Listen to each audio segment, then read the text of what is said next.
ఏమైంది అసలు ఈ పెద్దమ్మ మీ ఊర్లో? ఇవేమైంది ఏం చేస్తారు చేపలు తిని చేయగడుకున్నాడు చేసినారు మమ్మల్ని మమ్మల్ని అన్యాయం పాలు చేసినారు రోడ్డు పాలు చేస్తున్నారు ఇప్పుడు మమ్మల్ని ఏం న్యాయం చేస్తారో చేస్తారని మేము కోరుకుంటున్నాం. నాకు 5 ఆడపిల్లలే ఆడపిల్లలు అయితే 3 పిల్లలు ఇక్కడ ఉన్నారు. వచ్చిన పేమెంట్లే తీసేనారు, వచ్చిన ప్యాకేజీలు తీసారు, సైట్లు తీసారు. మరి నేను ఒకదాన్ని ఒక సైట్ వస్తే నేను ఆడపిల్లలతో ఎలా బతకాల?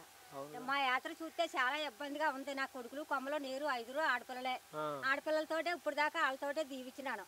మరి నన్ను ఏం న్యాయం చేస్తారో మీరు అందరూ కలిసి అనుకొని చెయ్యండి. ఇప్పుడు మీకు ఎంత ఇచ్చారో డబ్బులు ప్యాకేజీ? ఇప్పుడు మీరు అక్కడికి వెళ్ళిపోమంటున్నారు కదా, ప్యాకేజీ ఏమో తెలియదు బాగా, మీకేమోలేదు పడ్డదట. ఒరే మనలారా, అప్పుడు మీరు ఖాళీ చేస్తారా ఉంటారా? ఖాళీ చేయనది ఖాళీ ఎలా చేస్తాం? మా కుటుంబం అంతా ఒక్కాడుంటాం, మేమందరం ఒక్కాడుంటాం. నానొక్కదాన్ని నా మనవల్ని నా తమ్ముళ్ళని నా మరిదిల్ని నా బావల్లో ఒగ్గేసి నేను ఎలాగ వెళ్ళిపోతాను?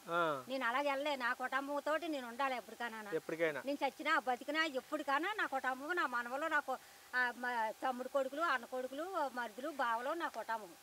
అంతేగాని ఆ కుటుంబాన్ని ఒగ్గేసి నేను ఎక్కడికి వెళ్తాను? నాకు నేను ప్యాకేజీ తాను ఎంత ప్యాకేజీ పడ్డదో అక్కడే ఉంటుంది. నువ్వు తెచ్చుకోను. నువ్వైతే ఇల్లు కట్టవు, ఇక్కడే ఉంటావు? అక్కడే కడతాను. ఇక్కడే ఉంటావా? వాళ్ళతోటి కడతాను. మీరు అందరూ చోట ఉంటే వెళ్తావు, లేకపోతే వెళ్ళవు. అంత మాత్రానికి వెళ్ళ కదా.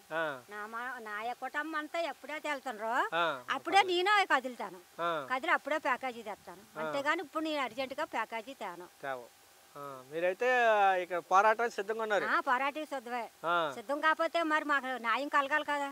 న్యాయం లేనిదే మా వెన్నాలు బతుకుతాం. మాకు ఒక న్యాయం, మా భూములు పోనాయి, మా ఇల్లులు పోనాయి, మా మకాసాలు మా అన్నాలు పోనాయి. ఇప్పుడు మమ్మల్ని ఎక్కడ పైకి వెళ్ళారో బతకనందుకే కాదు. ఎక్కడిచ్చారు స్థలాలు? ఎందుకు వద్దు అంటున్నావు అసలుకి? జంగల్ పొలాన్ని ఇస్తే మాకు వద్దు. మాకు ఊరది పందార్లలో కావాలి. మాకు జంగల్ పొలాన్ని వెళ్ళి అక్కడొకడు ఇక్కడొకడు, అక్కడ ఒక రోడ్డు ఇక్కడ ఒక రోడ్డు. తల్లి చేస్తే పిల్లలకి లేదు, పిల్లలు చేస్తే తల్లికి లేదు. లేకపోతే మేము ఎలా బతకాల? మా కష్టం వచ్చినాడు ఎవరు చూస్తారు? మేము అందరం ఒక్కడే గూడుగా ఉంటే మా బతకడానికి బాగుంటది. అంతే తప్ప గాని మరి మా పిల్లలు ఒక్కడా మేము ఒక్కడా ఉన్నది కావదు. మాకు అందరితోటి లాయం కావాలా. అందరూ ఓసాటే. బడి కావాలా, మాకు దెమ్మ కావాలా, మాకు గుడి కావాలా, మాకు అన్ని కావాలా. కాకపోతే మా తల్లిని తీసుకెళ్లి మేము ఎక్కడ గుడి కట్టుకుంటాం?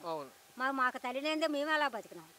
చిన్నప్పటి నుంచి మొట్టమొదటి నుంచి మా తాతమామల కాడి నుంచి తల్లితోటే బతికినాం మేము.